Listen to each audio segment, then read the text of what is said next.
What's going on, ladies and gentlemen? Welcome back, or welcome if you're a first-time VLA fan. Welcome to Around the VLA, boys and girls. This is season 3, as we're calling it, episode 2, and it is a big one.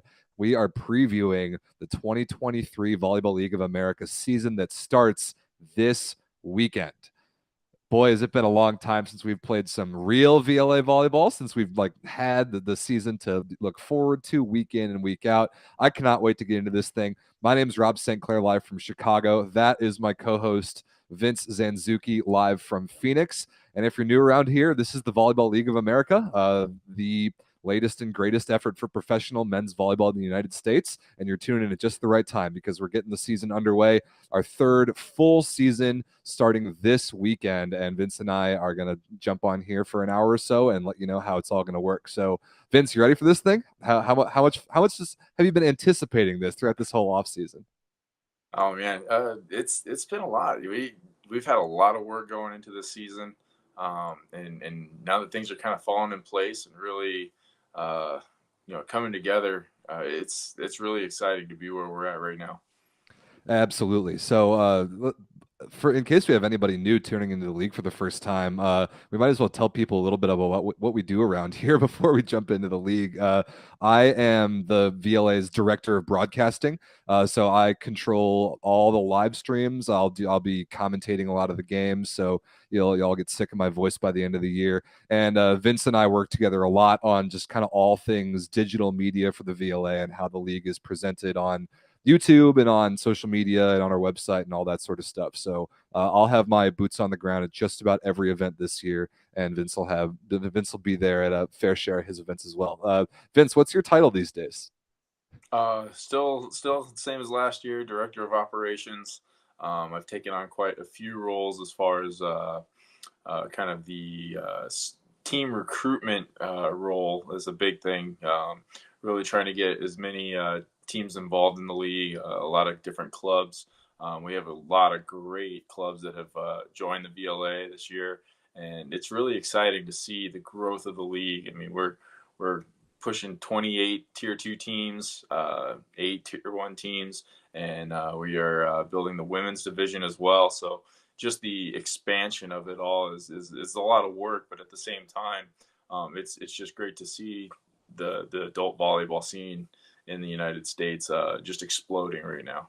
Yeah, it really is. And so we did the last show we did was towards the end of November, where we kind of recapped some of the growth of the Tier 2 division in the off season and a few more things. And Vince mentioned the women's division, which we'll talk about later. So there's more info in there. This show, which by the way, we are doing live. There's a question in the chat. Is this a live show or is this just a premiere?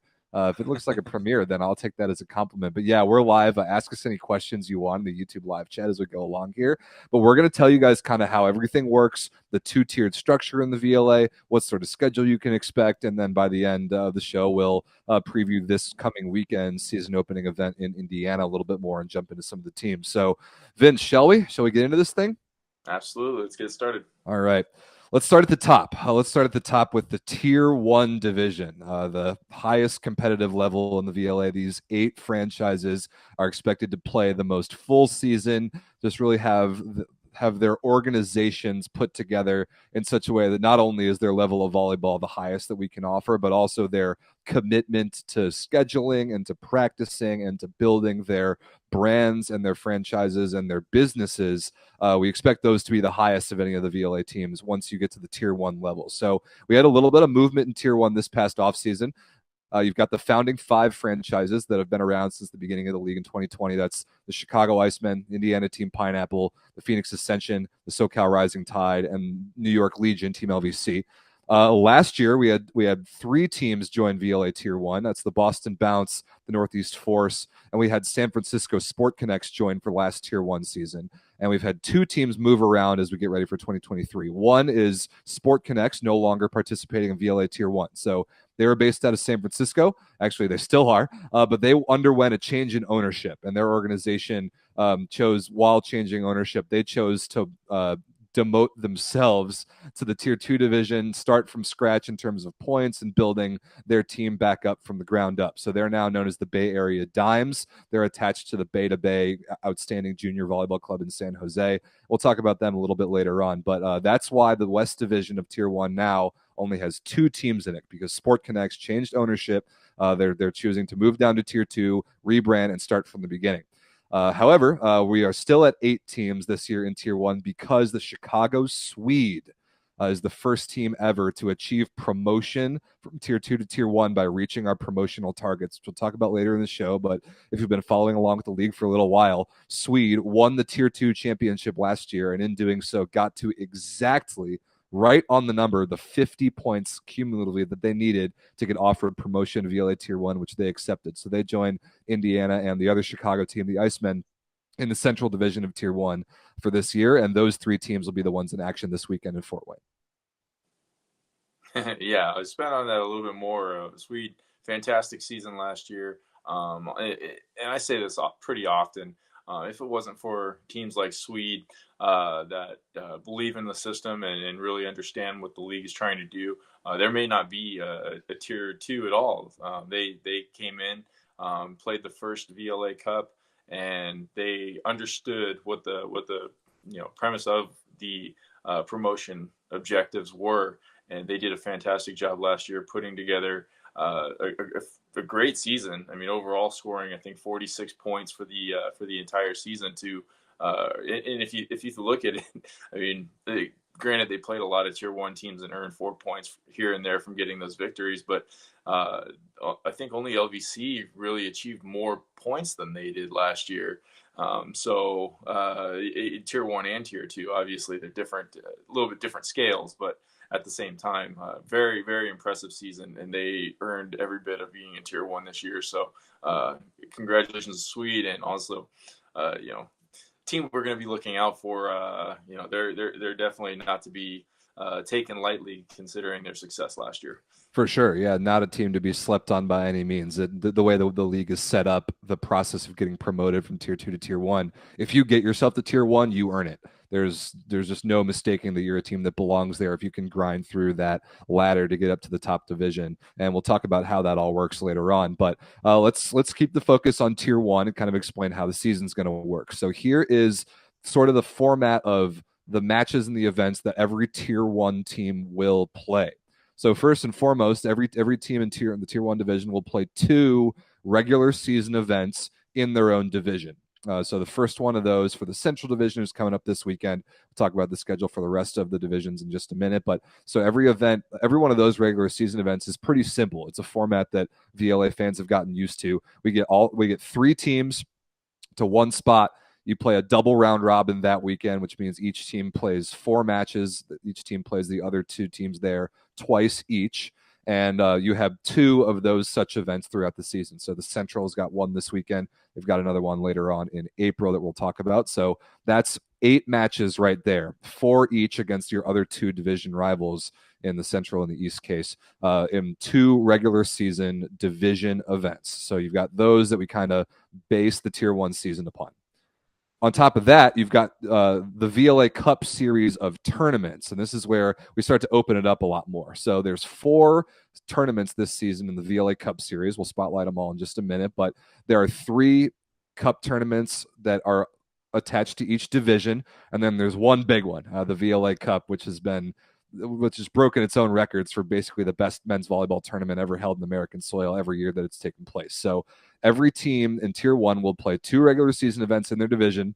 They will play their divisional cup, and they will play the big VLA Cup. So after all the matches in all those things, all the 8 regular season and those 2 tournaments that each Tier 1 team will play, we will rank them. And 6 of the 8 teams in Tier 1 will advance to the VLA Championship. If you win your division, you get a spot in the VLA Championship. And of the remaining 5 teams that don't win their division, the top 3 in the rankings will grab a spot in our end-of-season tournament. Vince, anything to add to that before we break that down a little bit more? No, I think you covered it pretty thoroughly right there. It's pretty self-explanatory, though. You follow traditional sports. This is pretty much as close to what you would get to the traditional professional season. And so you get your divisional play followed by, the championship is what you're trying to qualify for. We just like to throw in that European, the Deutsch Pokal. They always have that big tournament in mid season. And play it like a championship, and then you got another championship afterwards. It's pretty amazing, amazing concept. We didn't create it; it was definitely taken, but we're building it into something pretty amazing. So we're definitely excited for this 2023 season with how far we've developed it. Yeah, a lot of flavor from both existing American professional sports and existing European volleyball formats that are both heavily influencing what we do here in the VLA. We like to think that we've put that all together pretty nicely. So that's what we'll get into a little bit further. Let's break down just how you earn points and how the rankings sort out if you're a tier one team. So at the tier one level, we use the normal, basically globally accepted volleyball ranking point system that the FIVB uses and the CEV and all the major leagues in the world. They all use this system where, based on the result of a match, you get these standings points. So if all of our matches in the VLA, by the way, are best of 5. So if you win a match 3-0 or 3-1, your team gets 3 standings points. If you go to the 5th set and you win, so you win 3-2, you get 2 points. If you go to the 5th set and lose, you get 1 point. And if you lose 1-3 or 0-3, you get nothing. And so that's how you earn standings points, and that is the main driver for our rankings. But it's behind points is only behind one thing, and that is the number of VLA Cup tournaments that you win. So that is actually the first ranking criteria. Above points, above match win loss. If you win a VLA Cup Series tournament, that is the first tiebreaker in the rankings. After that is one that's worth clarifying, and it's you can read it there on the screen. It's standings points divided by the number of matches that you've played. And because of the format of like the events that teams play, like we talked about on the last little slide, where you get the 8 matches in your regular season division, and then 2 tournaments, your divisional VLA Cup Series tournament, and then the big VLA Cup. Because of the way those tournament formats work, it is impossible to guarantee that every team in both tier 1 and tier 2 plays the same number of matches in the season. So the only way to normalize the rankings be given that teams are going to be having played different numbers of matches at the end of the regular season is to divide the points that you've earned by the number of matches that you've played. So that might be a little bit confusing. We'll make that as clear as we can throughout the season as we sort through the rankings. But that's why we do that, is because the format of the divisional cups and the VLA Cup, it's impossible to guarantee that every team plays the same number of matches. So we've got to normalize the points that you earn by the number of matches that you play. Yeah, absolutely. And last year we had a few teams that played 7 matches in the VLA Cup. And then even extended into their divisional cups. I believe LVC played 22 matches, where Northeast Forest, or is it maybe Northeast Forest, played only 17 matches. So I mean, there's a lot of parity when it comes to those tournaments, and so obviously the best way to do it is having the points divided by match played, and but obviously you get that extra success when you do go a little bit deeper into the cup tournaments. Right, and it's an interesting thing, like, because if you go deeper into a cup tournament, you then give yourselves more matches and therefore more chance to win points. But you also don't get penalized as much for losing matches deeper in tournaments, because you're dividing that points number by a greater number if you're playing more matches. So we'll get into all that as we talk about the VLA Cup Series tournaments later on down in the season. But it's important to note that if you win VLA Cup tournaments, that's the first tiebreaker. After that is the points that you earn divided by the matches that you've played. After that is winning percentage. That's just matches, how your winning percentage of matches. And just like a lot of the European volleyball leagues, points comes before match win loss. In our case, it's points divided by matches played, but the Italian league works that way. The Polish league works that way. Like all the main leagues in Europe and a lot of the national team tournaments as well prioritize points over matches. And that's the way we're doing it at the VLA level.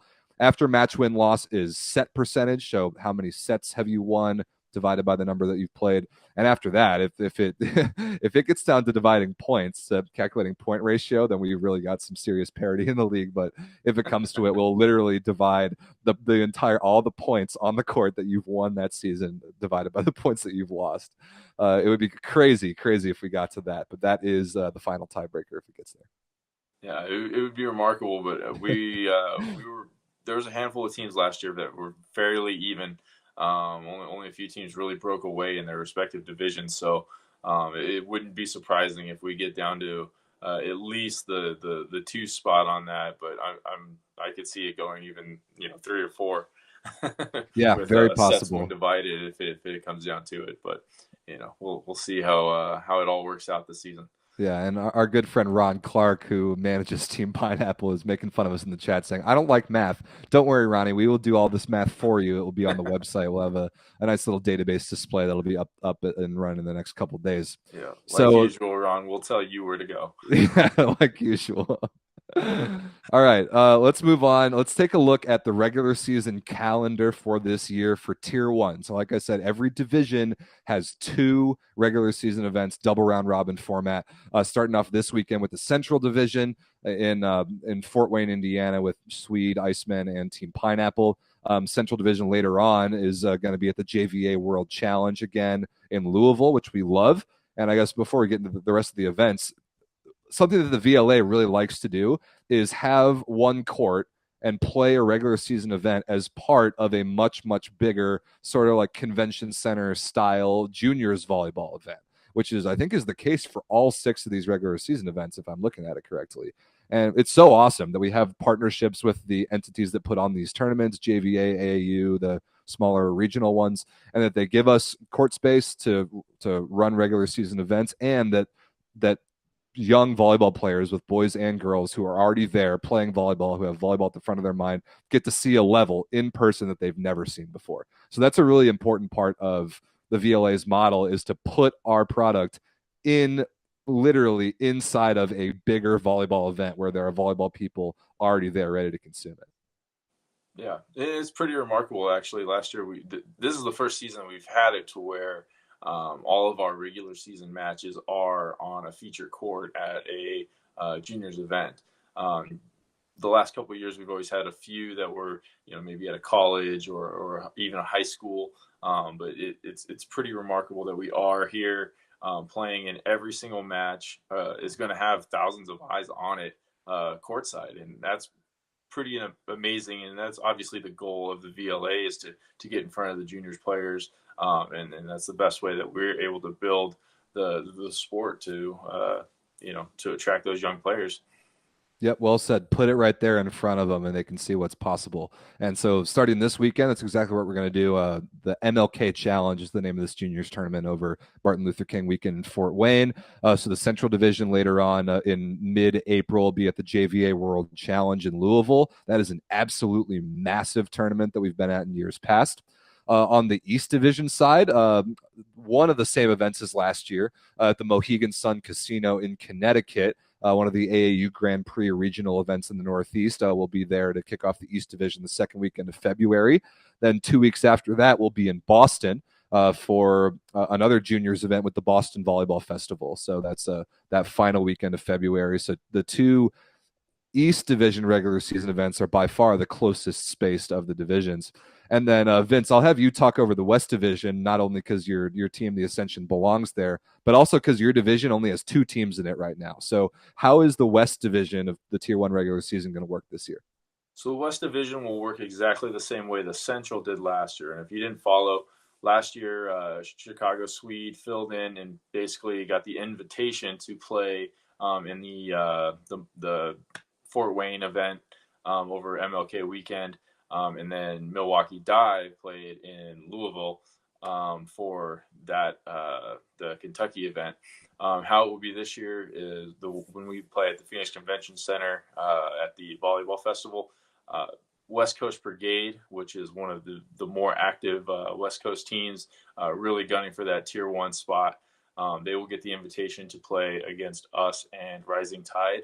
And then for the May 27th, 28th in Long Beach, for that JVA event, we'll have San Diego Wave, which is also the team that's hosting the West Division Cup. They will another team, really really going for that Tier 1 promotion. They will be coming out and representing to play in the Long Beach JVA event. So really really really good teams. The both teams actually just they split third in the Long Beach fundraiser tournament at the Pyramid this past weekend. Very good teams. Emiola won it, so I mean you got to give credit to where the teams are, and it shows the level that those two teams are. Where if they're competing with Emiola, they're pretty top notch. So really excited to have them out there for their events, for these events, and they're kind of putting themselves, and we're giving them the opportunity to put themselves in the best position to compete at the highest level and earn that promotion. Yeah, well said. So, like Vince said, the West Division of Tier 1 that currently only has 2 teams to run their regular season, they will pull up a team from Tier 2 to complete those events. So the first one will be West Coast Brigade in Phoenix in February. The second will be the San Diego Wave over Memorial Day at the JVA West Coast Cup in Long Beach.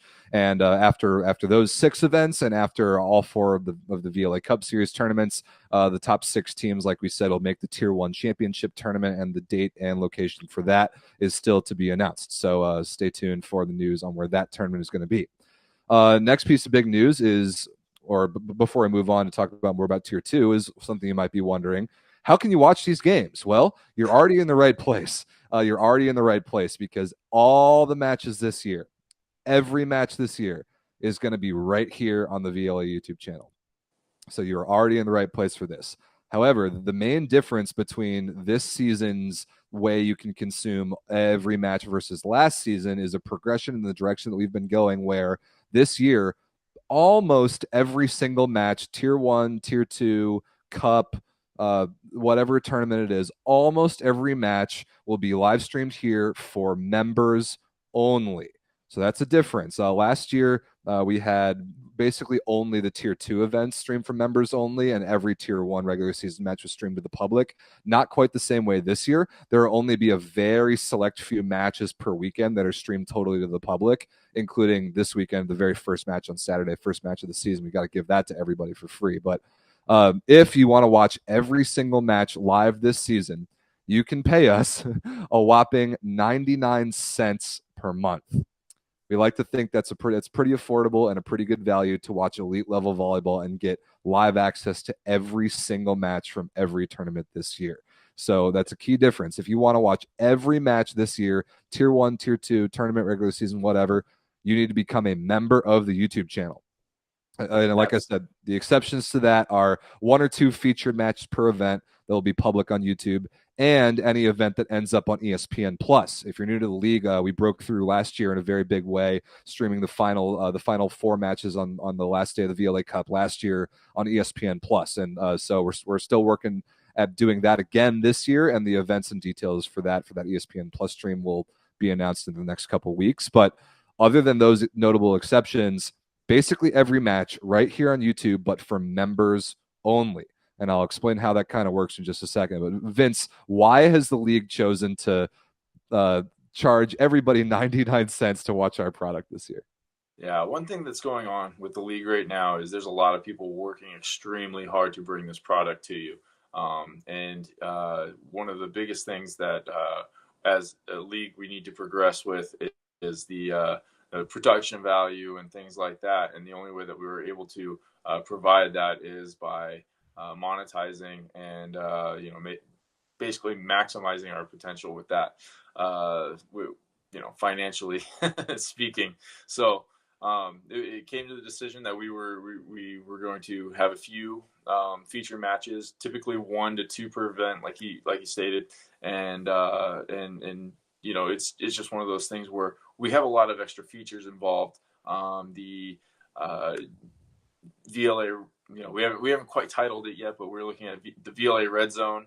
We had that last year for both the VLA Cup and the championships. A fantastic feature which switches back and forth between all the different courts during a live tournament, and we have a lot of different things, moving pieces And we think that it's very much worth the 99 cents to support professional volleyball in the United States. And we hate to say it, but the only way that professional volleyball is going to be successful is if we do prove that we have paying customers.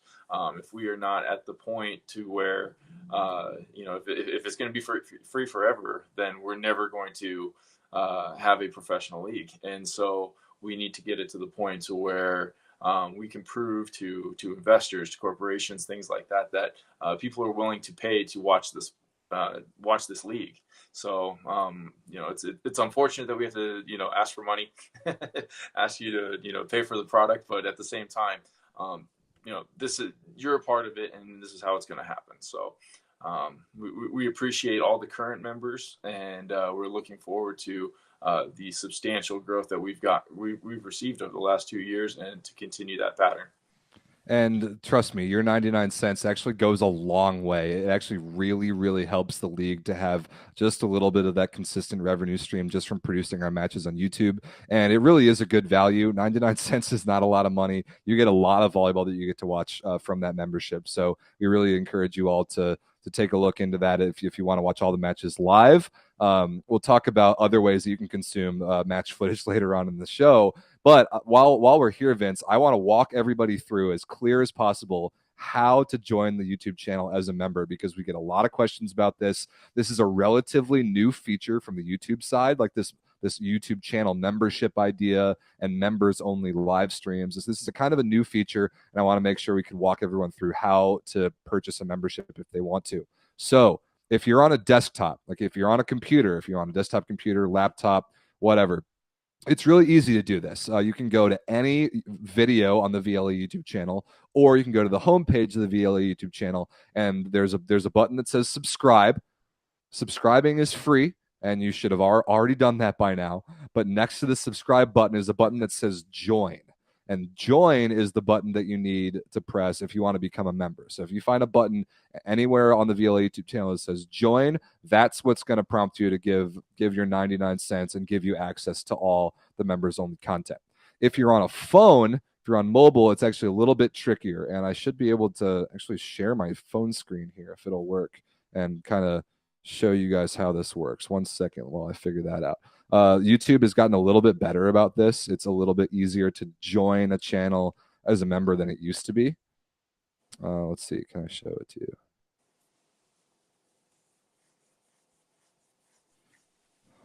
Oh, I'm going to get it, Vince. I'm going to get it. Yes, there it is. Yes, awesome. Okay, yeah, amazing feature here. Shows the Switcher Studio. So here I've got the homepage of the VLA YouTube channel up on my iPhone right now. This also works on Android, any smartphone platform that you want. You can go to your YouTube app or YouTube, the website in your web browser, and navigate to the homepage of the VLA YouTube channel. Once you do that, one of the main places that's nice to know is you can see kind of the tabs at the top here that I'm scrolling across that kind of title the different sections of the channel. If you scroll a little bit to the right, there's one that says community. The community tab is a really useful one. That's where a lot of members only content is going to be.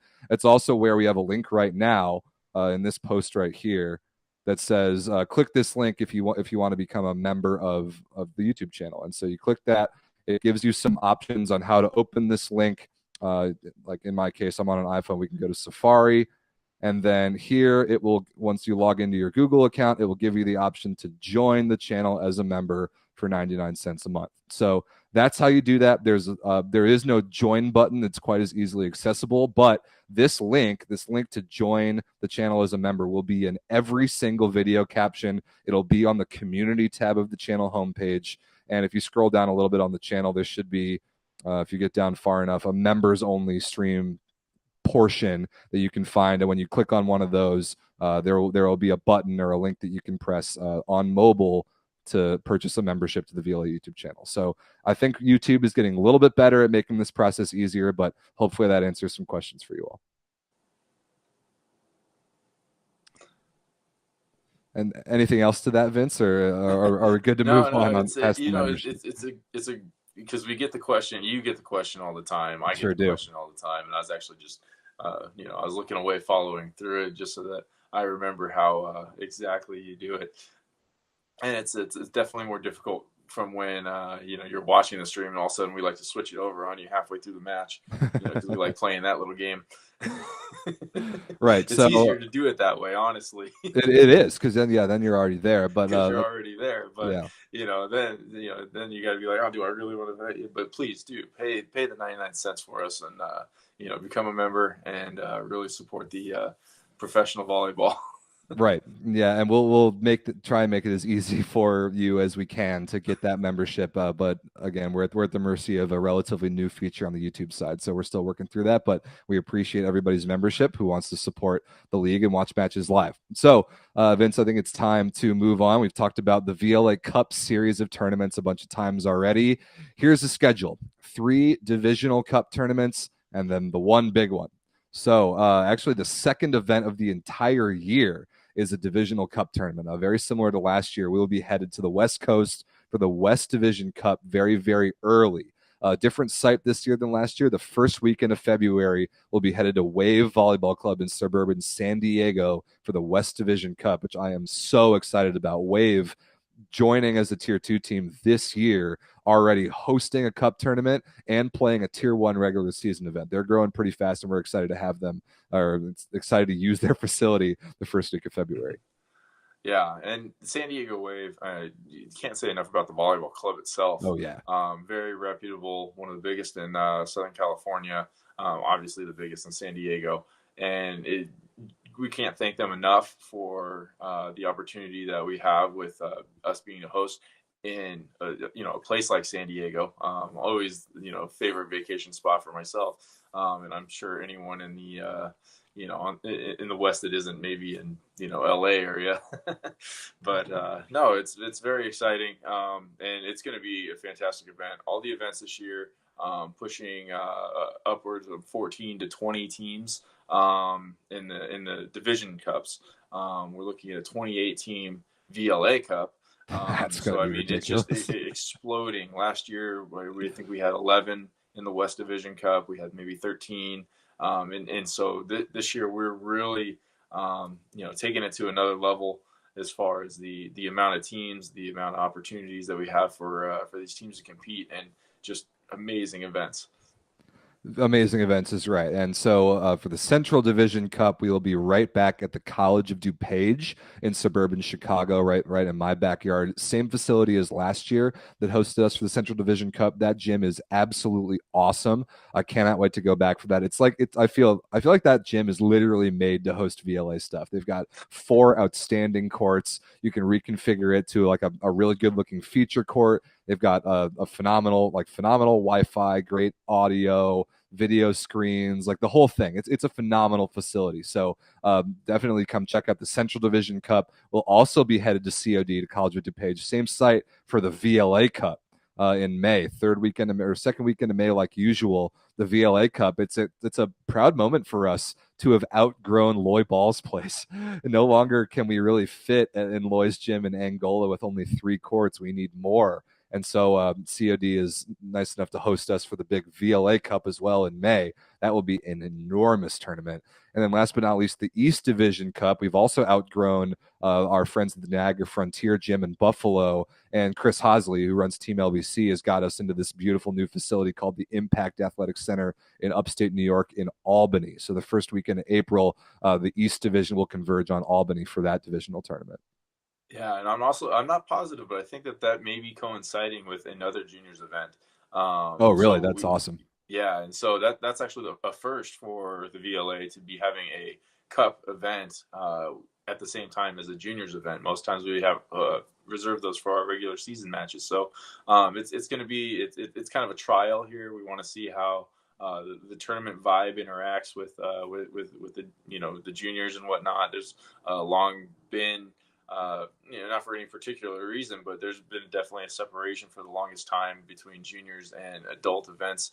And so, it's going to be interesting to see how the two play next to each other. So, so it's a good trial for us to see how that goes. And obviously with the East Division teams, there's just going to be a lot of really competitive teams up there. And with LBC, they're going to run a great event.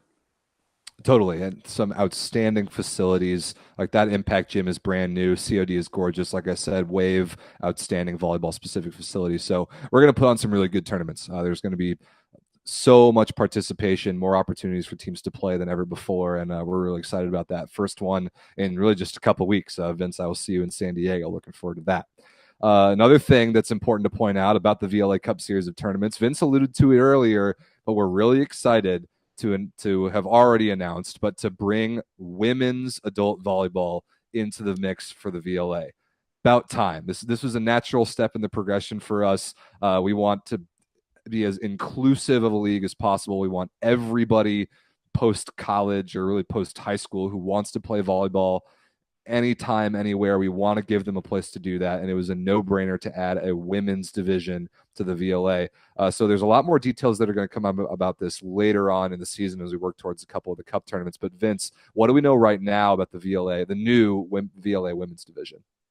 Yeah, the new, well, based off of the limited capacity of COD, we'll have to reserve the women's division this year to an 8-team event, which we're kind of following the same guidelines as we did with the men's. If you actually look at how the men's started off, we started off with a 4-team tournament in 2020. And so we're actually taking a boost with the women's division and starting it right there. All the women's teams will start technically as tier 2 teams, and we'll progress from there as they reach the same type of objectives that tier 2 teams with the men's do with the promotion process. And it's really just one of those things where kind of like a lot of every new team right now is just kind of understanding how the process works. You get your teams like Sweet and Dive. They figured it out real quick, and they understood, okay, this is what our objective is, and this is why we're doing it. A lot of the new women's directors, managers, and players are still kind of understanding the concept of the VLA. And I think that the more the women's division is understood, I think that people will understand a lot more about the league in general and how it proceeds. And so I think that this is a good opportunity for us just to grow across the country. Obviously, the women's being what it is, in my opinion, they say it's women's basketball or maybe soccer, but women's volleyball is the premier sport in the United States. So, let's be honest. Oh, totally. So, Yeah. yeah. No question about it, in my opinion. It's just a natural, like you said, a natural progression that we're at this point, and now it's time for the women to take over and to grow their league. Absolutely. So we're excited to have women's division as part of the big VLA Cup in suburban Chicago in May. We'll put more info about this pretty soon about teams that if teams want to register. We've already got a lot of interest for this, so we expect those 8 spots to fill up pretty quickly. So keep your eyes on all the VLA platforms, website, social media, etc. So Vince, before we start kind of talking about tier 2 and go through how that format works, let's kind of take a look at the growth that you're talking about. Look at how much of the country we have covered in only the third really full season getting ready to go for the VLA. It's amazing how much ground, like physical area, is represented by this league and how the interest continues to explode and has this off season. So this is kind of what we're covering. You can see the geography of the 8 tier 1 teams and their logos there, but everywhere you see a dot, there is a team somewhere in the official VLA database. Yeah, no, the expansion has been phenomenal, and it's something that we've always said. The teams are out there, the players are out there. Right. We just need to get them an umbrella league to get them to be able to compete. And right now, every team right now is following that concept.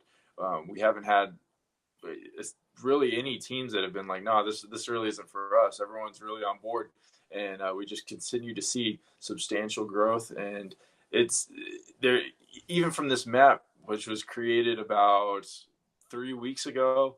Since then, we have 2 or 3 new teams that have reached out and are developing as we speak, names, and are just developing logos and putting their teams together and getting ready to compete. We've got one out of New Mexico, one out of Atlanta, Georgia. And so it's really exciting to just see that there's just going to be dots just popping up on this map left and right.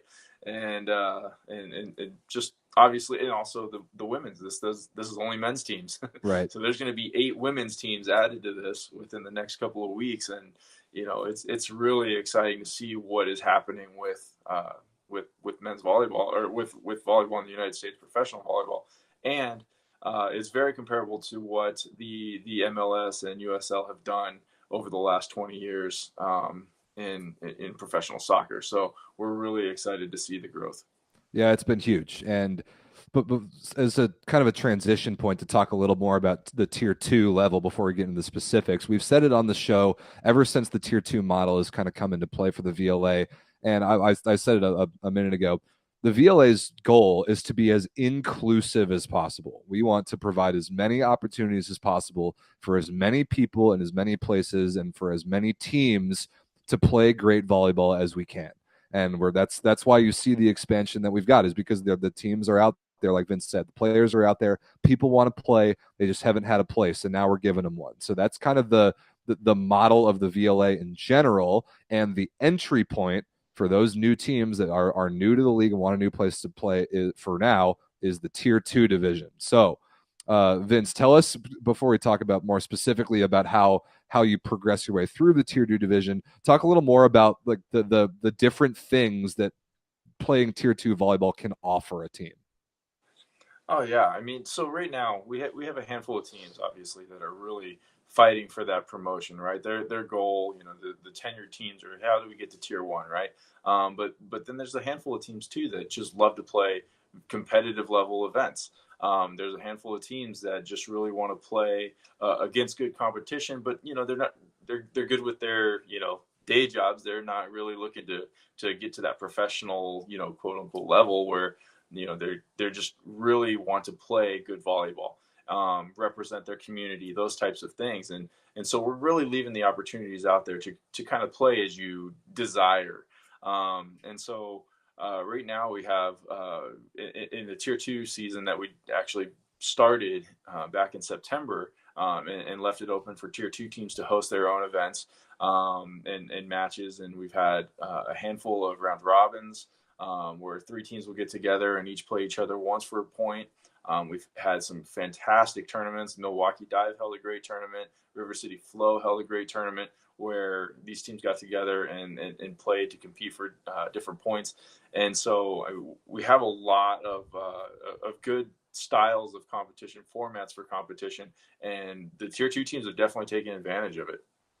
They absolutely have. And like Vince said, the tier two is really for everybody. If you want to grind, improve, get your club to a tier one level, the tier two is the path to do that. And we'll talk about that in a minute. But if you just want to play a tournament here and there, like relive the glory days with your old college teammates, or get the best players from your city together and compete on a little bit of a broader scale, or just play once or twice a year, whatever you want to do, the VLA has an opportunity for you to do that. And tier two right now kind of encompasses teams at a lot of different places of how committed they want to be and what their goals are. And that's great. That's exactly the point.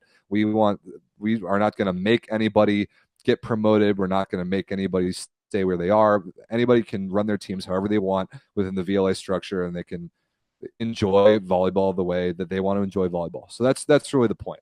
However, on the tier two level, there is stuff on the line, because not only is there a potential promotion to tier one on the line through the tier two process, tier two has its own championship tournament that you can win, and there's a structure for the tier two division as well. So let's talk about it a little bit. First of all, Vince mentioned the way the points work in tier two, the opportunity to earn points for exhibitions.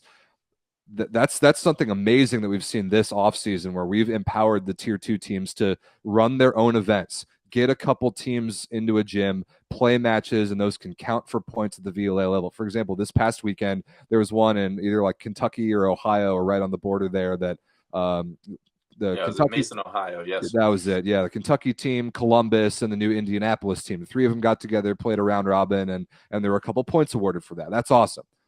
But the real chunk of points that tier two teams are looking at, if they're really trying to get promoted, come from kind of the main bulk of what we're going to call the tier two season. And it comes from playing the VLA Cup series tournaments.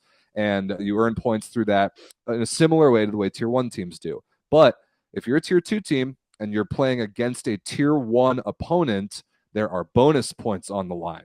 So if you're a tier 2 team and you earn points at all in a match against a tier 1 opponent, you get 1 bonus point more than you would have otherwise if it was just against another tier 2 team under the same system that tier 1 uses. So you can see it there on the screen more specifically.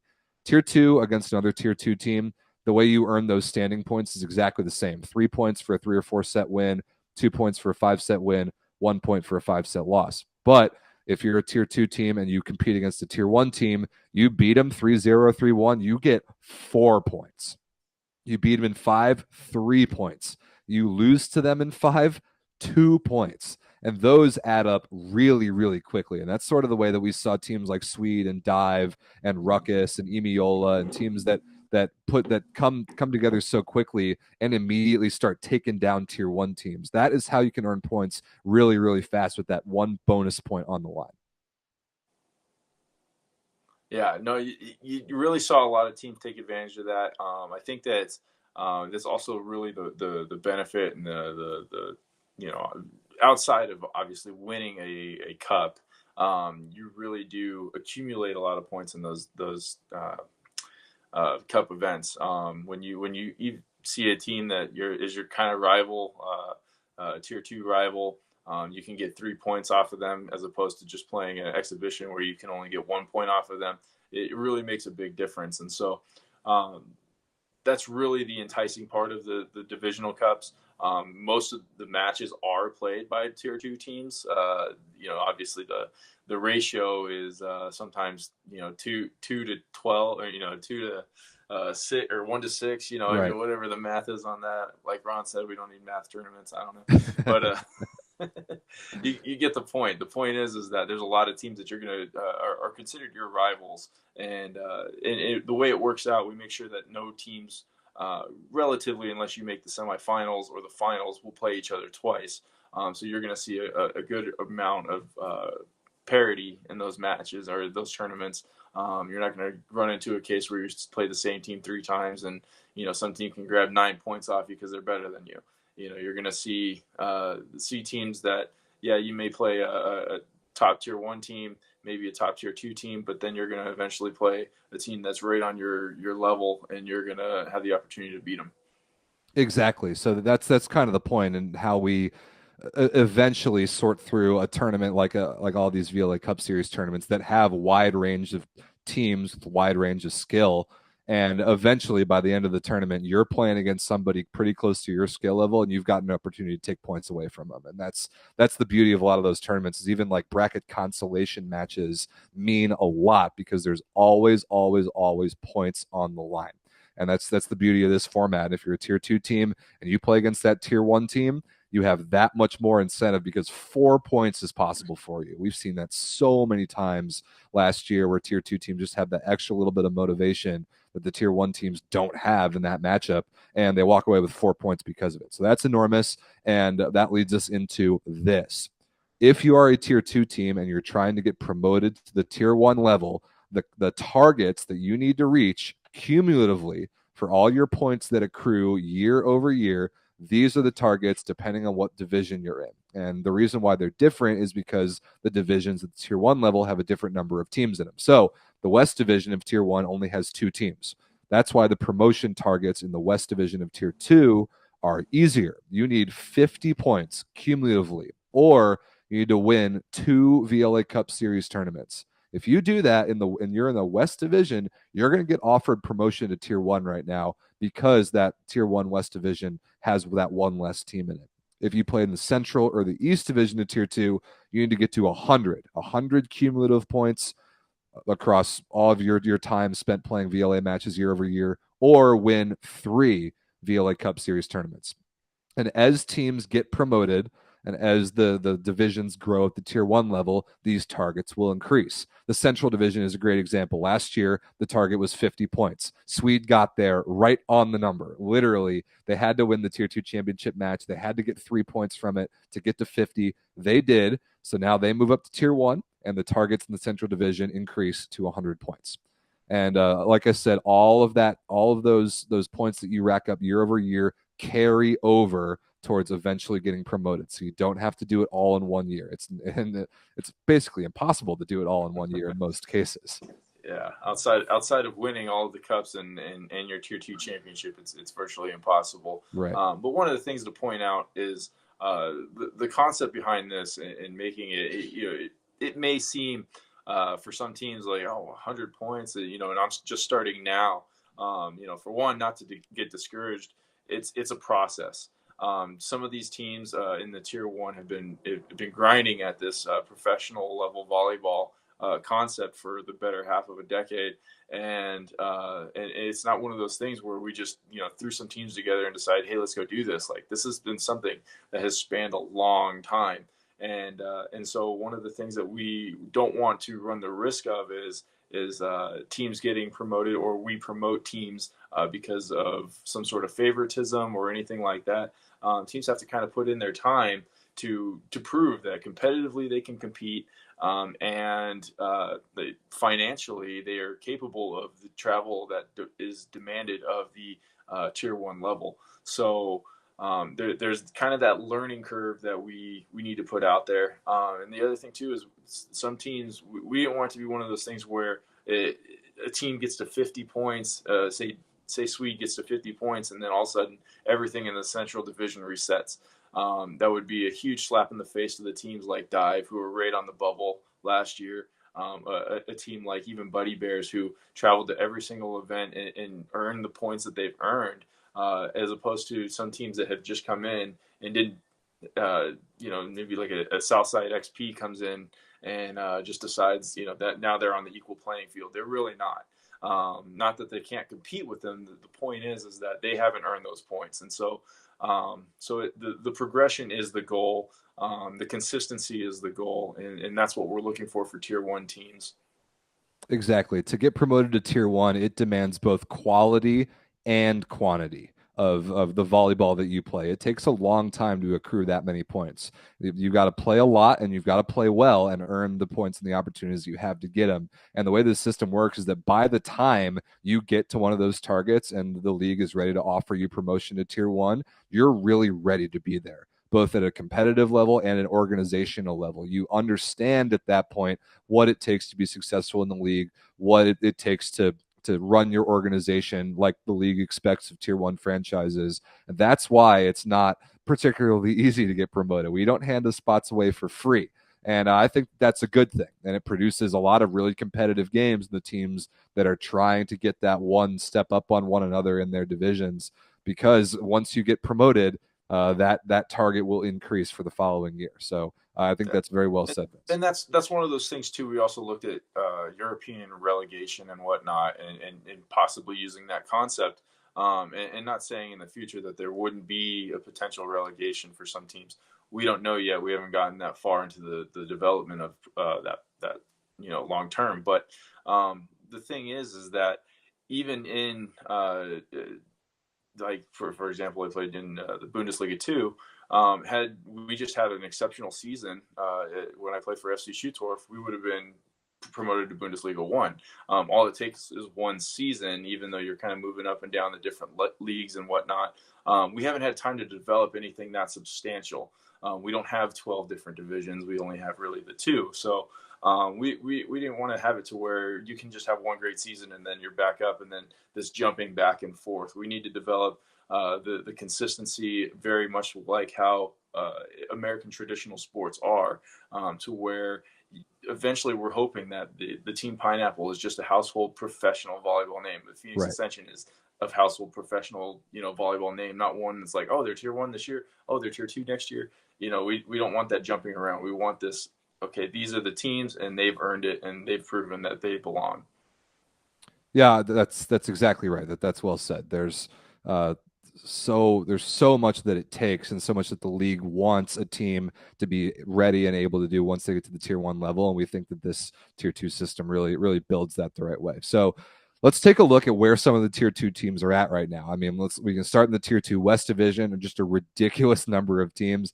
I think there's 12, maybe 13 I think 13 of them right now. And like Vince said, we're getting constant interest from teams ready to play. And all it takes is going to the website and emailing filling out a form on the website and emailing us that you want to put in a team, great. You can be in this database pretty quickly if you have the resources you want to put your team together. So you see Ruckus there at the top. One of the teams that's just owned all the tournaments that they've played in the last couple of years in the Tier 2 West Division. 40 points right now, sitting at 2 cup wins. And even though the promotion targets for the West Division of Tier 1 this offseason have decreased because of Sport Connect's change in ownership, Ruckus, who's been offered promotion in the past, are choosing to stay where they are. So they're choosing to stay in Tier 2 despite they have the 2 cup wins that would normally offer them promotion. Moreover, part of that same Ruckus franchise, because Ruckus, Emiola connected under Christiana Murra's management, they have now a third kind of new team, Team NV, as it's called, that is kind of a Ruckus rebrand, but Ruckus is staying in the database, and Team NV is going to kind of be a lot of Ruckus's guys that are going to start from the beginning of sorts. That'll be a little bit more clear as they start to play some matches, but Christie is certainly a powerhouse in the West Division of Tier 2. I think that's fair to say, and all of her teams have the records to prove it. Yeah, it's going to be interesting to see how that develops. Obviously, we all knew who Ruckus was, and not that the name says anything about a team. You know, that doesn't define anybody, but their character and going into Team Envy into the first events. It's going to be interesting to see how they go in with 0 points this year. You know, as one of the lower seeds in that first tournament, and you know, I'm sure. I know I'm hoping we don't play them first round, you know, but you play who you get, you know, and so they're the same team that they've been. They're going to be great, and it's exciting to see again that high level volleyball that Christie brings to the league, and the amount of teams, honestly. I mean, just all the different players that we get that we wouldn't have if she wasn't putting them out there. So we're really excited to see how that team in that rebrand does. Yeah, so we're not going to go through all the teams individually here in all the Tier 2 divisions. Just kind of want to give people a picture of how many teams there are, where they're from, how many points they're sitting at right now. And as the tournaments come along, like this is far from the only episode of Around the VLA we're doing this season. We're going to do this a lot more to talk about the actual volleyball that's going on. We'll get into the individual teams a lot more throughout the season, but we just wanted to give everyone an overview of what the Tier 2 division looks like right now in terms of just the population of it, because it's ever growing. Moving on to the Central, I think there's 9 teams in the database in the Central right now. I got a typo there that the Kentucky Unicorns, a new team that just got their first couple points last week, and that should be big weekend last weekend. 2 points, not 22. That's my bad. They got 2 points. They beat the Columbus Crimson. They beat the Hoosier Hoggies, but they did not win 22 games. So my bad. That should be 2 points. But I mean, this division is owned and dominated by the Milwaukee Dive. Obviously, they got all 49 of those points last year alone, and they're actually so good that they spawned a second team. The Milwaukee Gold is kind of under the same management with Chandler North. It was as Dive has continued to grow, they had so many guys, all of whom are good and all of whom wanted to play, that they started a new team. So the Milwaukee Gold kind of spawned off the Milwaukee's Dive's reserves, and they already have a point in the database. So that's kind of what we're talking about. If you've got the bodies, you want to put a team in, go for it. Yeah, and you're going to see this more and more. I mean, we have teams. If Phoenix Ascension is a perfect example of having the bodies in the gym to create 2 teams. We have our Ascension team, obviously, which is Tier 1, and then we have Chandler Team 9, which is our Tier 2 team. And so it gives us the opportunity to get those guys that are working hard in the gym the experience and the opportunity to play in official matches, not just be the guys who are just there for practice. We don't want that. Everyone's here to play, and so it's exactly what Milwaukee Gold's doing. And you're going to see, I'm sure, some of the other Tier 1 teams reach this point at some time where they have a Tier 1 team and a Tier 2 team representing in these different events. And that's fantastic, and we encourage that. Like I said, if you've got the bodies, you want a team that wants to play volleyball, great. Put them in, sign up for some tournaments, show up, play ball, handle it however you want. And if you have some connected teams with some movement back and forth and some different goals for the different teams, we've got that for you too, with some some limitations on roster movement, but really not a ton. I honestly think it's pretty friendly. So yeah, we're starting to see teams that have quote unquote B teams. I don't really like to call it that because sometimes the B teams are better. I mean, Emiola, Yeah, Ruckus, Emiola's B that, team. that Emiola is clearly They not a were B all right. team. Yeah, they're okay. So that's kind of the idea. If you've got a team, put them in. If you've got enough guys for 2 teams, great, put 2 teams in. If you're Christie and you've got enough guys for 3 teams, put 3 teams in. Like that's great. We want that. Last but not least, the East Division, so far the smallest of any of the Tier 2 divisions. So if you've got Technically, kind of least, actually. I guess that is the least, but Last and least. last They and got only least 16. number of teams. East Division, there's let's go back to the map. There's that southeast corner of the country that doesn't have any dots in it yet. Yeah, okay, so they're least down there, yeah. Let's get some teams out of there. You mentioned an Atlanta team. I need some Yep, Florida Atlanta's teams. working. I want some Yep. Carolina teams. I want like maybe a Tennessee team. Whatever, put some teams in. But this is what we've got in the East for now. You notice the Cleveland Kong, a rebrand of Team ECV, Eastside Cleveland, who won the East Division Cup last year. So that's why they're in the list right now with 1 cup win, 30 points ahead of the River City Flow, who has 39 points but haven't won a cup tournament. So that's kind of how that works. Also notable, the New York Lost Travelers, a rebrand of what used to be the New York Pride. That's why they already have points in the database, in case you haven't heard of that team name before. Yeah. No, this is I like the rebrands. Lost Travelers, great rebrand right there. Obviously, Cleveland Kong, the Ret to God. Anyways, the Kong block. It's the Kong block's a pretty sweet volleyball play, but it wasn't.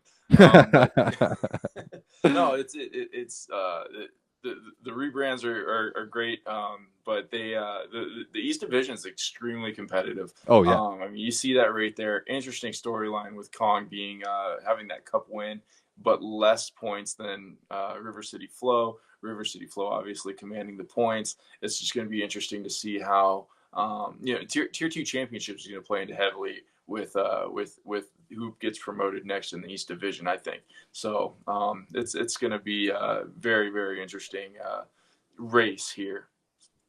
Totally agreed. So I think we covered the Tier 2 format and idea pretty well just now. We'll talk more about the specific teams and kind of the specific movement in the standing as we look forward towards some of the actual tournaments and as we do more episodes of the show. But I think we got to move on for now. Vince, before we wrap up the show with kind of a preview of some of the Tier 1 teams, then a preview of this weekend's season opening event, we got some partners to shout out, and we got some new ones. So walk us through some of these amazing companies and entities that support what the VLA is doing right now. I mean, first, we can't say enough about Mikasa. They have come through thousands and thousands of dollars worth of volleyballs to be played with, and we can't again thank them enough for the contributions that they've made and believing in what we're trying to do and really working with us anytime that we've had any kind of requests or anything like that. They've really come through for us. So huge shout out to Mikasa. We've got AAU right here who. We've hosted on and off different events. They hosted our championship in 2021. Always willing to work with us. Really supportive. Trying to get anything that that we can provide or they can provide for us as a league as far as just getting us in front of their juniors players. They really see the value of what we're trying to do. JVA is along that same boat. Getting us at their biggest events has been enormous, especially the Louisville event. The World Challenge is a phenomenal tournament, one of the largest in the world, probably. It's huge. Triple-digit courts, and the I fact think. That, they give us a feature court right there in the center of it all is, you can't say enough about Bree and the JVA crew. Then, of course, we got Stat Together, Andrew Adair, everything that he's done for us, making in my opinion, really the Tier 2 league or division regular season possible, making it so easy for our teams to really be able to use the same application statistically and live streaming. I've got a little live demo for us for Stat Together in just a minute, but yeah, that platform we wouldn't be able to really run and manage the growth of the league at an operational level without that platform. So huge shout outs to Andrew. Yeah, absolutely. And so moving on to obviously Todd J. Anytime you see a picture, most likely it's probably taken by him. Um, he does just tons for the league. His insight also, him in just working with the league. It's always good to get that kind of fresh look. I know that some of us kind of get stuck in our ways sometimes, myself particularly, and occasionally we need a guy like Todd to kind of not really set us straight, but give us that little insight. It's like, hey, let's try things this way. And I think that we've had a lot of fluidity with the direction of the league because of him. Moving on to the next one, the little B right there. Huge shout out to Chuck Honey, coming through, big financial sponsor for the league. Him personally really wants nothing other than for professional volleyball to be successful, and doing everything he can to help us out. Big assistance with River City Flow and LVC for years, but taking it to a league-wide level. And we can't say enough about his contributions in putting us up into a more comfortable realm of operations this year.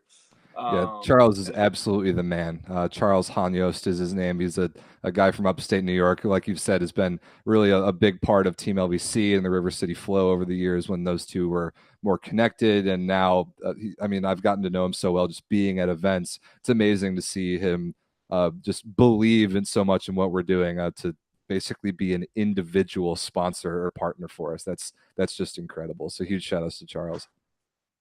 Yep. And then last we've got Ball Time. And Ball Time's an interesting one because this is brand new. And this is going to be exciting. I'm pretty sure you have a demo coming up here in a moment. I do. So let's talk about a couple of these. So Stat Together and Ball Time, two partners of the VLA that are hugely useful tools if you are a volleyball player, if you're a volleyball coach, if you're a club director, especially if you are a volleyball person. These two platforms might be able to seriously help you in whatever it is that you're doing. So first, let's talk about Stat Together. I think I've got the phone screen share up here again. Yeah, beautiful. So Stat Together is a platform created by this guy, Andrew Adair, who lives in Arizona. He's been amazing with helping us for the league, both fine-tune this platform to our needs, and it's just so amazingly user-friendly generally for anybody doing any volleyball anywhere. So what you're seeing right here, I've got this the phone that's got access to every single team that's right now in the VLA database, but it's actually really easy to add teams.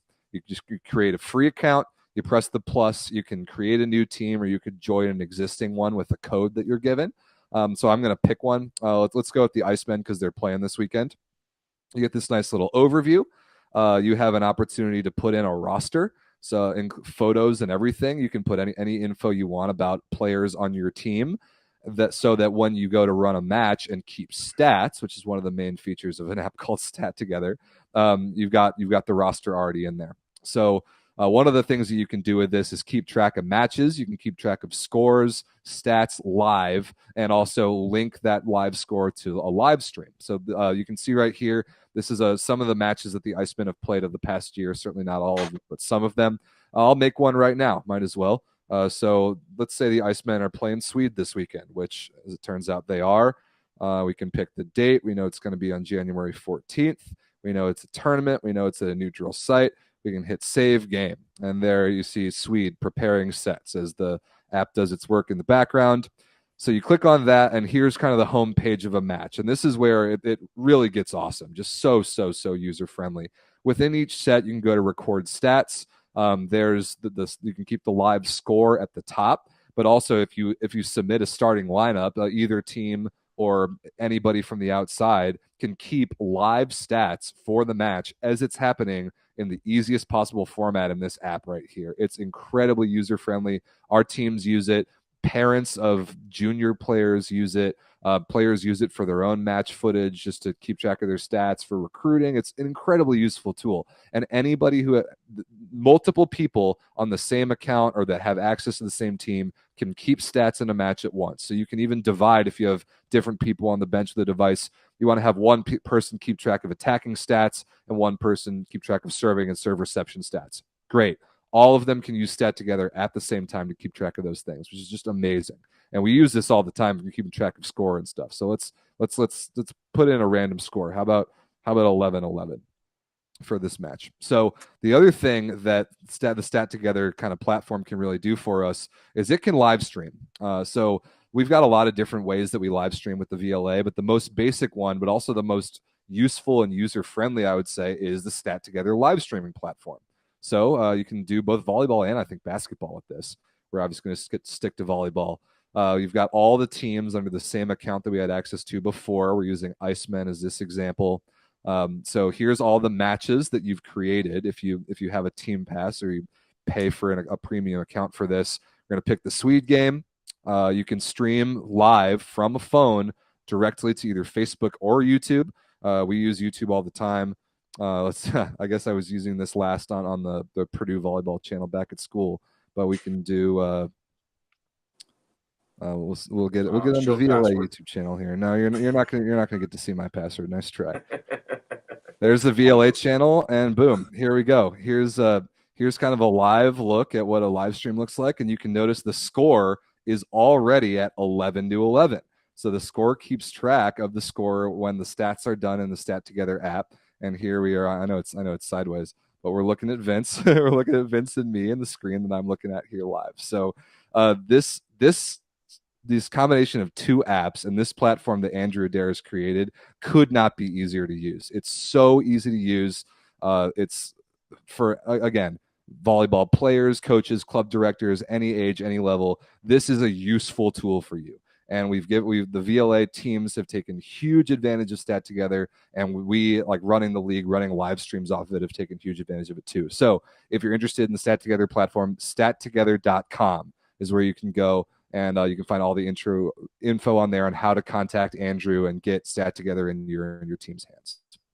So hopefully Andrew likes that demo when he watches the show tomorrow. Yeah. I mean, we're not even getting all the database and everything like that that's created. Oh. Yeah, but yes, even better. It's a basic app, and it's very, very, very useful. So the next platform that we want to show you is Ball Time, a new platform and a new partner for the VLA. And this one's pretty magical, Vince. I cannot wait to use this. So here's the homepage for balltime.co. Shouts to our guy Dan, who's become our partner in building the game and using this amazing AI-powered tool that is volleyball specific and analyzes volleyball video, AI-based, instantly cuts down all the possible downtime of you editing a video. This is for both like people like Vince and I creating highlight videos from VLA matches, but also a player, a juniors player or a college player trying to get film of themselves and cut up their own highlight reel for recruiting or for furthering their volleyball career. Whatever it is, this app or this online like web app, Ball Time, is simply incredible. So balltime.com or balltime.co is the website where you can go to. And here's kind of what the interface looks like. So you've got a video library where you can upload matches. You can either upload raw match files if you have them, or you can upload them or kind of link them directly from YouTube. So I'm having one right here that's processing right now. I wanted to put in the LVC versus Iceman Tier 1 championship match from the summer. That's processing through. And once it does that straight from YouTube, you'll be able to access all the clips and all the AI sorted data from that match without even having to download the video and re-upload it if it's already on YouTube. So that's hugely helpful. So once you have matches in the platform in Ball Time in your video library, you go to Highlight Video Builder. And here's one I was working on earlier. As hopefully the rest of it loads. Oh no, that's the final video. Let's go to create highlight video. Let's do a new one. Let's do Around the VLA, January 11th. What you can do here is select videos from the library that you've already uploaded or linked from YouTube, and that the app has had a chance to go through all the footage of the match with the AI and sort everything out in the ways that you can then clip it easily and create a highlight video out of it. So this one, for example, this is a match from the Fort Wayne event last regular season, last January. And so you pull the match in right here, and already other than like the clip at the beginning of the match, you can already see, you can sort by all the rallies here. It automatically, AI based, already cuts out all the dead time between the points. So you're left with only action. It's probably really loud. We're gonna we'll mute that so you don't have to hear my screaming voice. But here it's already cut out all the breaks between action. You can see as it moves through rallies as the points go. Rally number 9, that looked like Sunil acing a serve. Here he goes again. It cuts out all the dead time between points automatically, and it sorts it by all the rallies. You can go through and watch them. You can star your favorites, and then you can add them. Let's pick a random one. Let's pick this one. What do we got here? Looks like a Gbert serve and probably a first ball side out chance. Yeah. Oh, that was cool dig by Dryden. So yeah, it already sorts out the clips. You can sort through them. And if you like one, you want to add it to the video, you just click add. Then it sorts all the clips over here that you can reorder later on. So not only can you sort by the rallies that it separates, you can sort by the type of action that is going on in the match, which is absolutely amazing. If you want to see only attacking, great. The AI in ball time knows the difference between an attack and a serve, or a pass and a defensive play, even. Or you can sort by setting, you can sort by kill blocks. It's amazing what this has been able to do. So you can sort by only attacks. You can see only the attacks from the match. And see, you see there, Dabrowski's got one, Overby's got one in the same rally. Immediately sorts by only attacks. There's one from Gbert. It's just ridiculous what this thing is able to do. Here's an out of system swing from Overby, sorting by only attacking. Or we can go serving, for example. Check out only serving clips. That looks like Bruno from the far side. There, it cuts it immediately after the serve is complete. And the nice thing about it is, because that one is a good example, actually. You get some serve, but you get some dead time on either side. That's great. If you want to add a clip, you can go over here and edit it on the right side, and you can clip out that window to nail the exact window of clip that you want to include in your highlight video. So this is just incredible. It sorts by all these different things, AI based, automatically. It cuts out all the dead time. It sorts by type of action. And then you can create from all these pre-made clips a highlight video of your choosing, whatever style, whatever layout. You can focus on one player. You can focus on one team. You can focus on one type of play. Let's put it, I don't know, this, whatever this block attempt is right here. Look at what Team Pineapple did off the block there to get it recycled. Add that play. Why not? Then when you've got all the clips that you want, you can reorder them. You can rearrange the timing of the clips. Then you can play them all in order. And then when you're all ready for that, you can export the highlight video right in ball time. It will create a video that you can either download or that you can export straight back to YouTube. It's absolutely amazing what this tool is able to do. It's just incredible. It's going to be so great for us at the VLA to cut down on editing time and create better, faster, and more often highlight videos for you all to watch from matches. But if you're a juniors player, like I said, if you this is great for beach volleyball as well. If you're a player that wants to analyze themselves, if you want to create highlight videos from yourself for furthering your own volleyball career, this is an amazing, amazing tool to make that easier for you than it's ever been before. So, Vince, you've already had a chance to play around with this. Tell me about what your experience with ball time has been so far before I show a little promo video of kind of how the back end works. Yeah, no, it's a brilliant, really brilliant app. And the fact that it is all, powered by AI, it's amazing. Being able to go and just be able to pull up anything you're looking for. Actually, I see Scott Weiss threw in there. Let's talk about, Douglas, Turner Douglas is actually who he's referring to from Ascension. And he's actually the person I put a video together using this app for.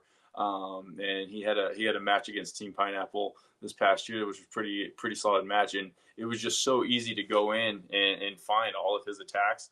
I think the entire thing, the match itself was about close to 2.5 hours long, and I think it took me about 20 minutes to make a highlight video That's of just absolutely Turner. I mean, it just amazing. cut everything up, and so the workflow of it is pretty exceptional. So yeah, I think this is just going to be a fantastic tool for all volleyball players to be able to use. It's really something special.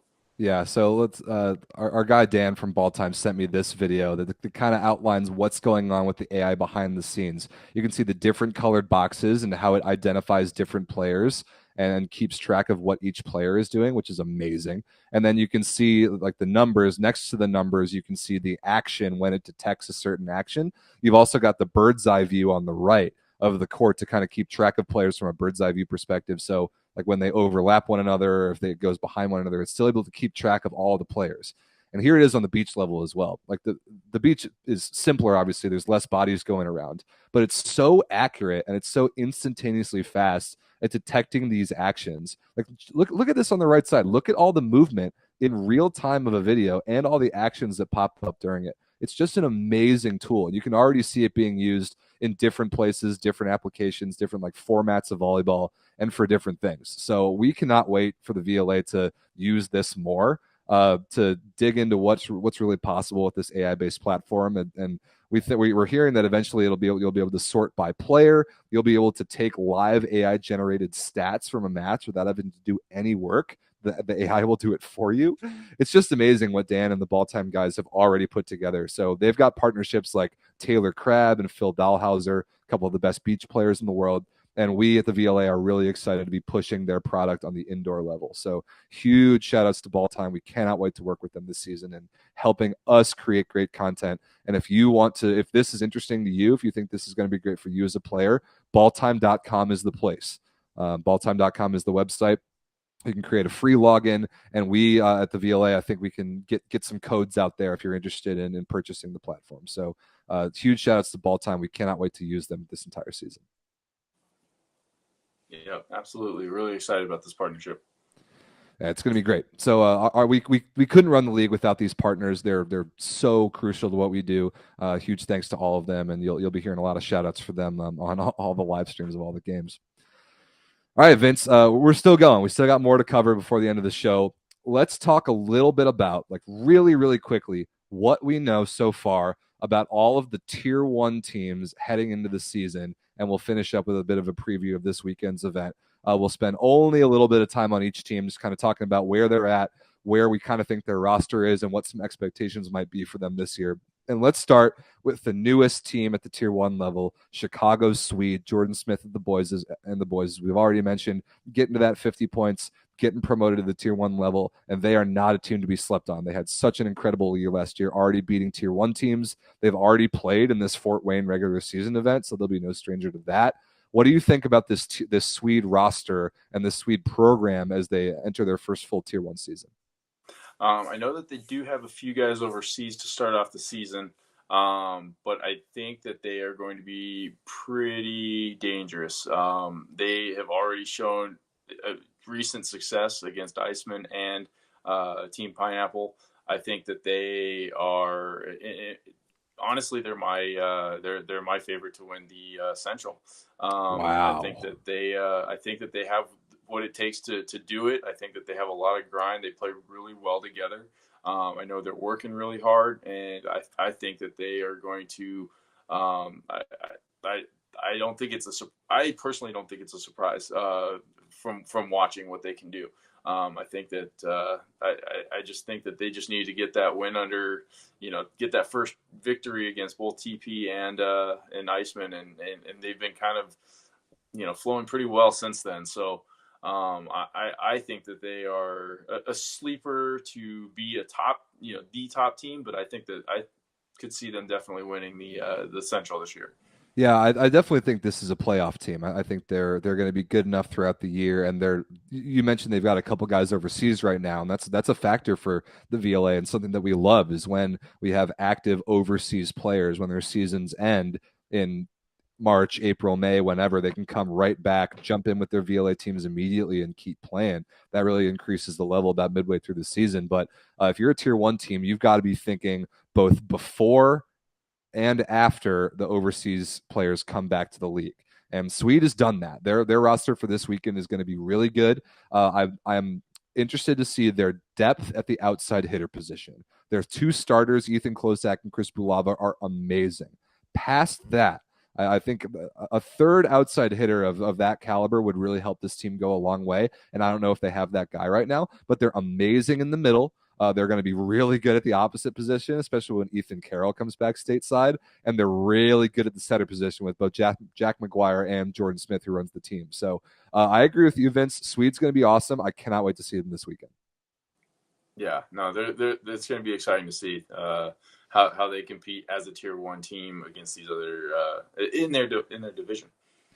So moving on, next up is the Northeast Force. Out of Connecticut, Garrett Minyard and the boys. They played their first Tier 1 season last year, missed the playoffs, but I think it's definitely fair to say that they ended their season on a high note. They played by far their best volleyball of the year at the VLA Cup, finishing in the top 10. And the real difference for them, I think, was pretty clear. Nick Hunt. If Nick Hunt is there playing opposite for him, they're a completely different team.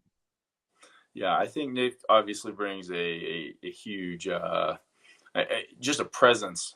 He's so dynamic out there, so physical, and he's really the piece that they need to really get to that next level. The difficult thing for Northeast Force is that they are in a division with LVC, and on that same note, Bounce. So they got 8 of their matches this year are going to be against 2 of the best teams in the league, right. Obviously the defending champion, and so I think that they have a couple of roster additions. I don't know how much they're going to. They've improved for sure, but it does really depend on whether or not Nick Hunt's there or not.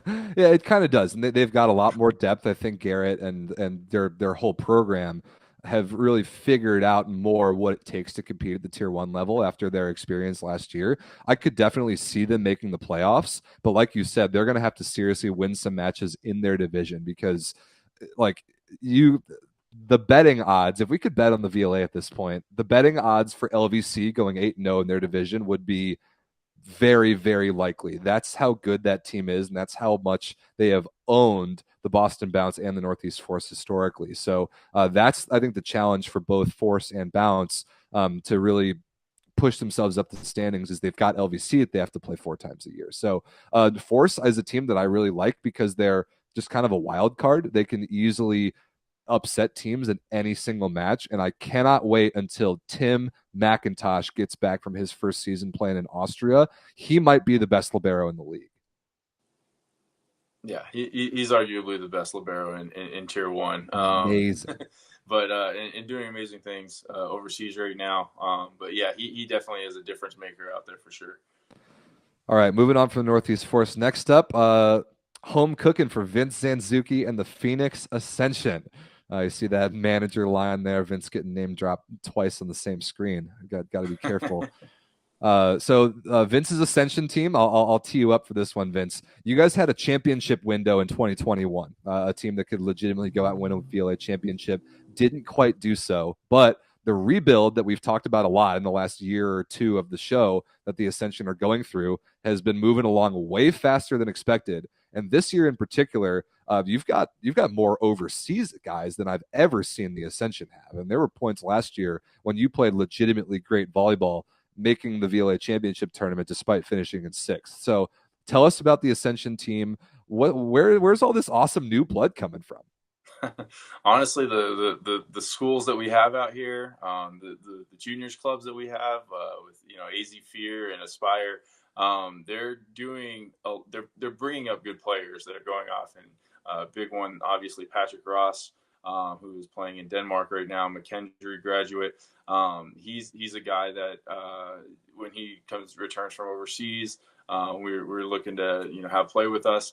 And he's from Arizona Fear, and so it's guys like that that are excelling. The community out here in Arizona is growing substantially, and it's reflecting definitely in my Ascension roster.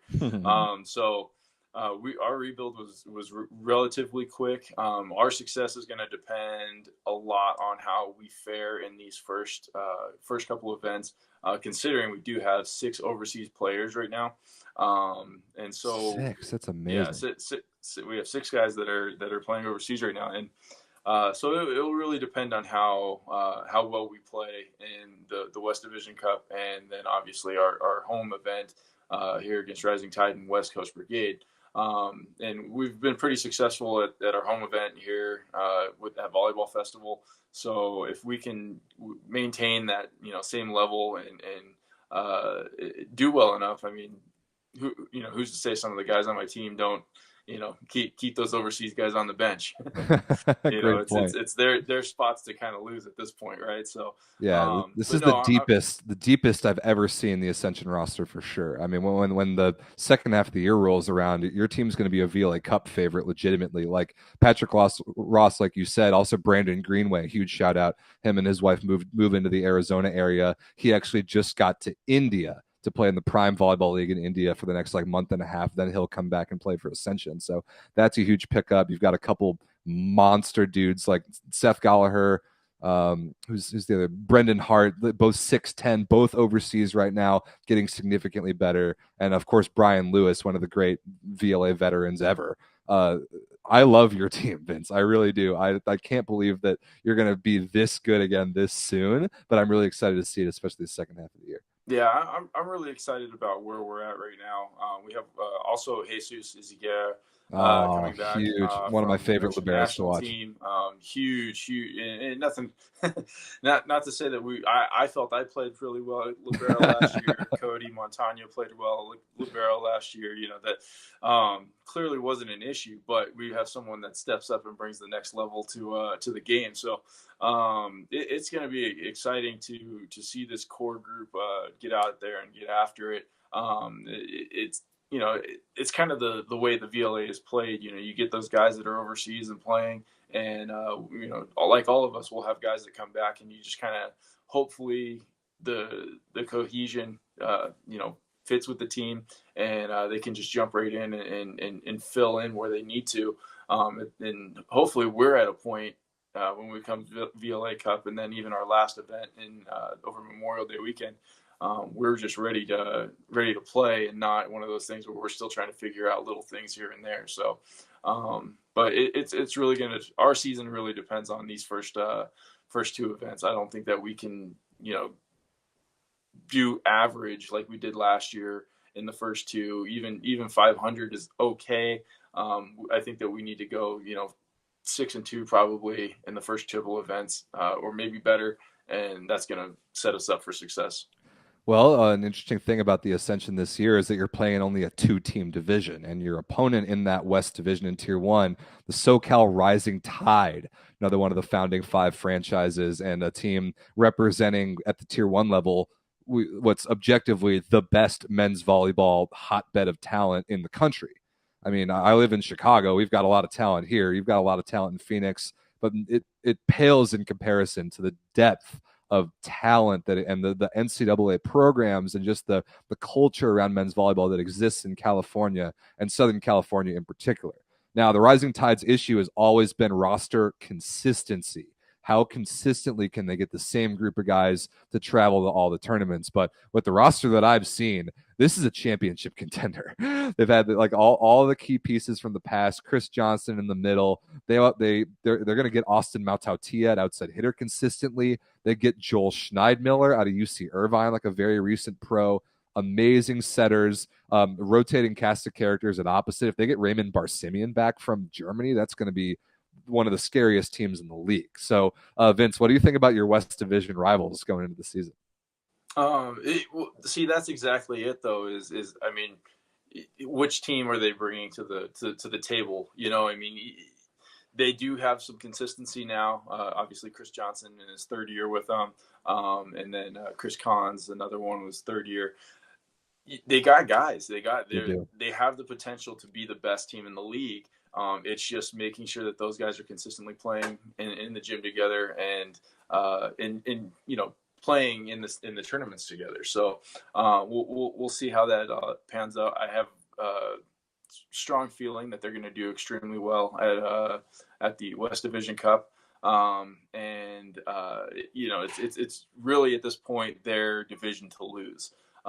So we'll see how that goes. But if they manage themselves appropriately, they go from being the fifth team in the league to being the best team in the league. So we'll see how they fare this year. Yeah, I do think we kind of said the same thing last year, where they have the talent to pull from, where they could win a championship, but the consistency wasn't quite there, and they came up short when they had to travel to Chicago. They didn't quite have all the horses to carry them through that tournament. But I mean, their best volleyball last year was at home at the West Division Cup, where they finished second, losing to Ruckus in the final. So they're capable of some extremely high level ball. I can't wait to see them in San Diego. Up next, the Boston Bounce. We talked about them when we were talking about the Northeast Force, looking at the East Division, the only non-founding 5 team to make the playoffs last year. They got all the way to the semifinals, which was an amazing achievement for Jeff Vautrin's guys. This is only going to be their second year playing a full Tier 1 season. I love this Boston Bounce team. They have such a clear identity of having these guys with a little bit of a chip on their shoulder. They always play where their team is greater than the sum of its parts. They've got a lot of Division III representation from the East Coast. But Vince, my question about Boston is, can they get over the hump of being a very good team to being a contender? Yeah, I think that they are kind of, they have this to prove, obviously. But Right, I think even with the roster that they have a great identity. They're going to continue to be very dangerous, where you can't sleep on them in any match. But does that put them at the top 2? Probably not. I mean, I think that they finished right where they deserve to be, 3rd place last year. And I feel like it's going to take a lot to beat a team, to take out a team like LVC, to claim even the top spot in their division, let alone the top spot in the league. But they have had relatively good success against Chicago Icemen, which has been the team that they've really seen the most outside of their division. And so, there's, they could finish top 2 for sure. It's just whether or not, the other teams, if they take them seriously enough, I guess I'd like to say. Yeah, like if they're going to win their division, they've got to steal 2, maybe even 3 matches from Team LVC. And we just haven't seen a team, not only in the East, but really anywhere in the VLA that's been capable of doing that. So I agree. I think Boston's pretty much a lock to make the playoffs again, to make the championship tournament, but winning their division is going to be a stretch, and they're going to have to improve in that LVC matchup in particular if they want to get there. But Jeff and their coach, Konz Diemoff, who I love, got a huge group of bodies to pull from. But what combination of 7 guys can they get the most out of in a given tournament? And then can they keep that consistent for a season is a question that I have of them. So we'll see them in really about a month, the first East Division event in Connecticut. I'm looking forward to that. Let's move on. I think maybe the most interesting team in terms of off-season and just kind of where they're at, and we never really know, is Team Pineapple. One of the founding 5 teams. I've called them forever. They were the New England Patriots of the 2010s decade, when Lloyd Ball came back from his professional career, obviously winning Olympic gold in 2008, wrapping up his overseas career in like 2010, 11-ish, and then came back and with Team Pineapple and his core of guys dominated everything there was to win in adult volleyball in the U.S. in the 2010s decade, from the PVL and even before that. Team Pineapple was the name brand in adult volleyball in the U.S. But Loy can't play anymore. We've seen that the last couple of years. The last time he suited up was when he got to play with his son in 2020 on Team Pineapple. And ever since, it feels like Team Pineapple's been searching for an identity. And I do know that Loy in particular is sick of his team not being as competitive as they once were when he was playing. And he's put a huge emphasis this year on getting guys in the gym to practice. That's something that Team Pineapple has never really done historically, is they've pulled from a lot of guys from a lot of different places in the country, and it's been logistically impossible to get them in the gym together except for tournaments. Already leading up to this weekend's event, which they're playing at home, they've put a lot more emphasis on practicing together. I expect, regardless of the combination of names that we see this weekend, I expect a more cohesive Team Pineapple from the first serve of the season. Yeah, I agree with that. To an extent, I know that when they were primarily Fort Wayne IPFW guys, they were definitely in the gym practicing 3-4 times a week, leading up to the PVL days. However, yes, since then, since the PTAC and Robbins have since retired, and now Loy, yeah, they definitely have kind of lost a little bit of their identity. They didn't have the same cohesiveness that they had. I mean, that previous group was cohesive in all aspects of life.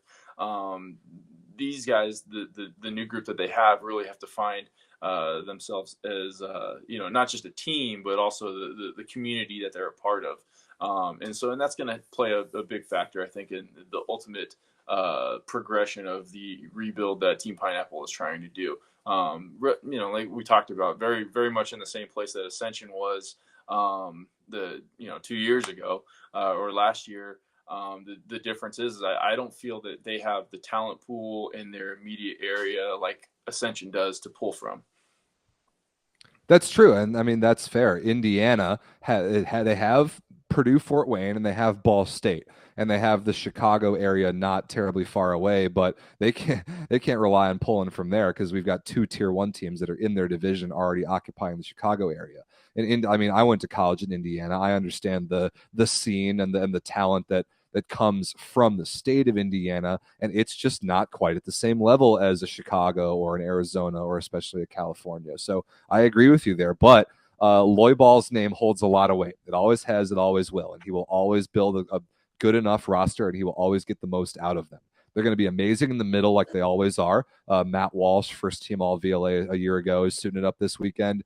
I'm curious to see the continued development of Pasquale Fiducia at the setter spot under Loy's guidance, and what are they going to do consistently at libero? If Sean Dryden is not in the mix, who wears the different colored jersey for Team Pineapple? So a lot of questions, but I do expect them to come into this weekend at home, technically, more cohesive than early season editions of Team Pineapple the last couple of years.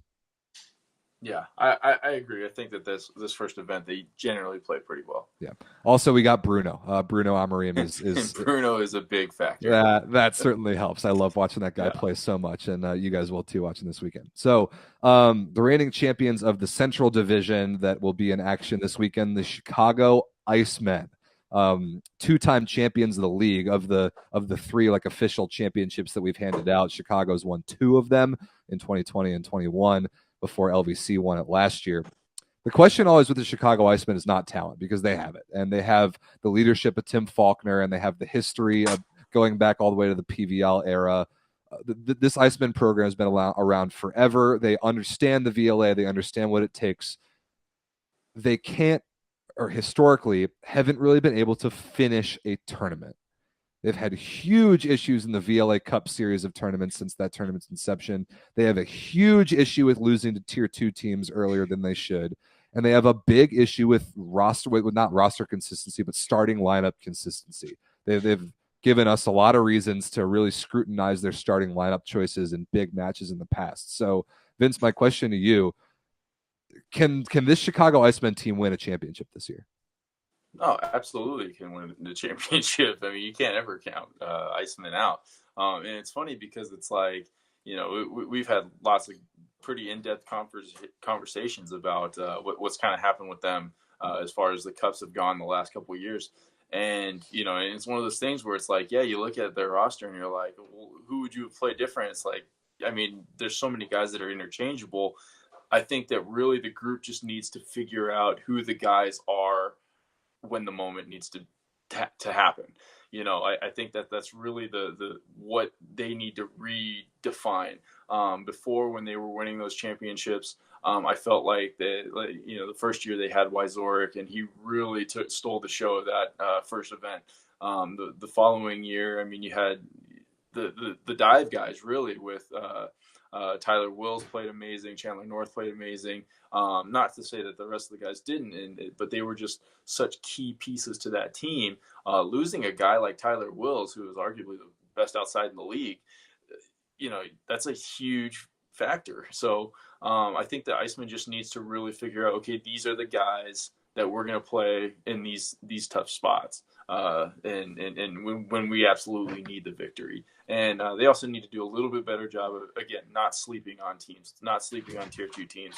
They have an absolutely horrible record for tier 1 teams versus tier tier two It's teams. rough. So It's crazy for a actually, I team of mean, that caliber. it's I think they're maybe a game over 500 against tier 2 teams, which is by far the worst in for tier 1 teams. So it's just one of those things. They can't sleep on these teams anymore. Yeah, and I'm honestly I'm a little bit worried about this Icemen team this weekend in particular in Fort Wayne because they are seriously undermanned at the outside hitter position until a couple guys come back from overseas. When Mike Mikolau and Matt Slavinsky come back, no problem. But until then, they're not going to have Will Kraft because he took the head coaching position at Dominican University, a D3 school here in Chicago.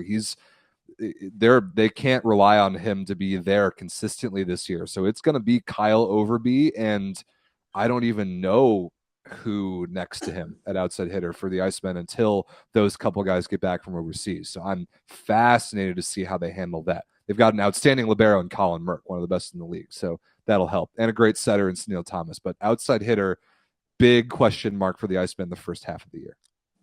Yeah.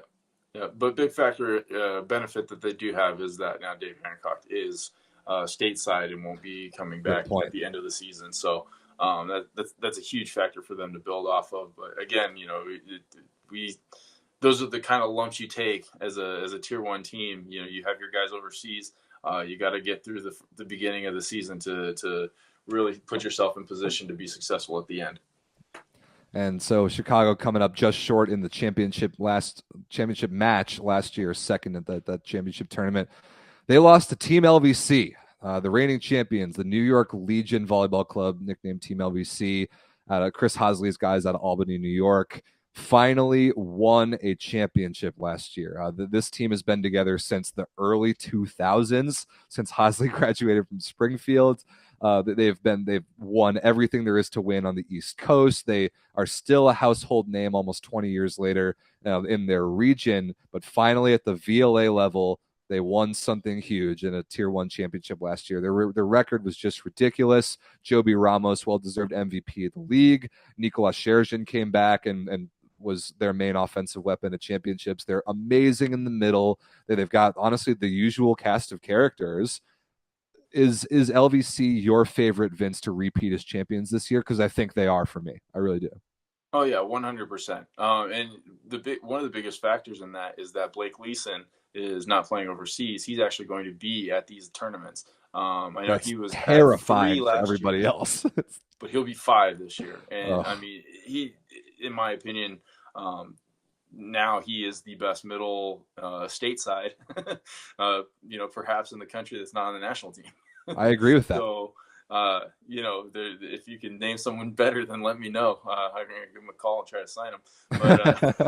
But, but yeah, no, he that factor right there. I know that Chris is making sure that he's a little bit more well prepared.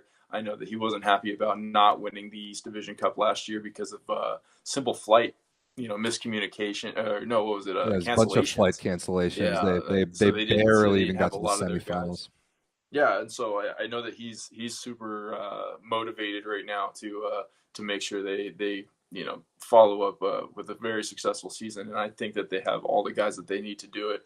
And then, of course, when they come back from overseas, you're going to have Greg Petty, you're going to have Surgeons again, you're going to have they're just going to be so dynamic that they could be, I wouldn't put it past them to see them maybe lose 1-2 matches all season if they can make their flights. If they can make their flights. I think they lost 3 all of last year.